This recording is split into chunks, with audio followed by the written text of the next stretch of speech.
The commitment to deliver real improvement in the lives of ordinary Kenyans in the areas of health, housing, agriculture, which means food security, and manufacturing is commendable, given the various challenges and suffering our people continue to face. Employers wish to commend the measures being undertaken by the government to streamline the operations at the Port of Mombasa. We note that cargo operations between Kenya Ports Authority and the Standard Gauge Railway are now operating with minimum interruptions. We urge all of us, especially those in top leadership, to support these efforts and avoid divisive statements. On the sugar importation, Kenyans have learned with shock how unscrupulous individuals took advantage of a Gazette notice by the National Treasury to flood the local market with duty-free sugar. The importation has pushed a number of sugar millers out of business, while others have had to scale down on their operations because their sugar cannot find a market.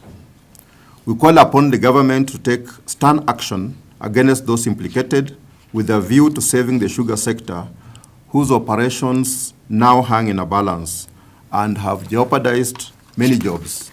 We have engaged various committees of parliament since the miscellaneous statute law amendment bill came out and the finance bill, and also, of course, the miscellaneous amendment one had a whole raft of changes that were proposed that had far-reaching impact on industry and on employers if they were to pass. So we've submitted memorandums containing our views, and the process of consultations with stakeholders is still ongoing as we speak. We intend to follow up following the conclusion of this phase of stakeholder inputs with the various committees to try and get our views incorporated.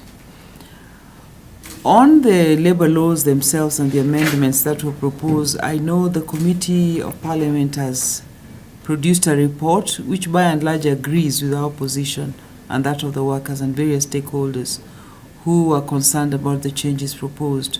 For the housing one, the government is putting together a mechanism for further discussion on the matter, which will include the Federation and other stakeholders. And that gives us an opportunity to air our views and influence, hopefully, the final outcome. So we would like to give that engagement process a chance, and it's fairly high level.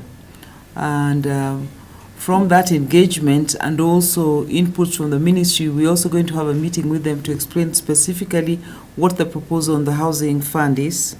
And we will get a chance to ask our questions on the oversight, how will it be managed, what exactly is the structure of benefits proposed, because in our workings, the highest that an individual would pay per annum is 60,000 shillings. So it's difficult to envisage how one individual would benefit in terms of getting low-cost housing from that level of contribution. Various consumers, especially the manufacturing sector and the general public, have been long crying out about the high cost of electricity. Some of the key factors that actually make the cost high is the fact that there is a capacity charge that sits whether the diesel engines, the fuel oil engines are running or not. So with the current investment in renewable energy, which is going to bring the cost down on average, we still have the cost of the charge capacity that is sitting there, which is the diesels, which have not been removed because their power purchasing agreements are still in place and will actually be there until beyond 2020, up to about 2030. So in trying to juggle this, I think the rates reflect the fact that that bottleneck is there. So the promise of cheap electricity really has not been achieved because that particular structural bottleneck has not been removed by the government. And until such time as that structural bottleneck is addressed, I think the promise by the government to the consumer that we are going to get cheap electricity will not really be achieved.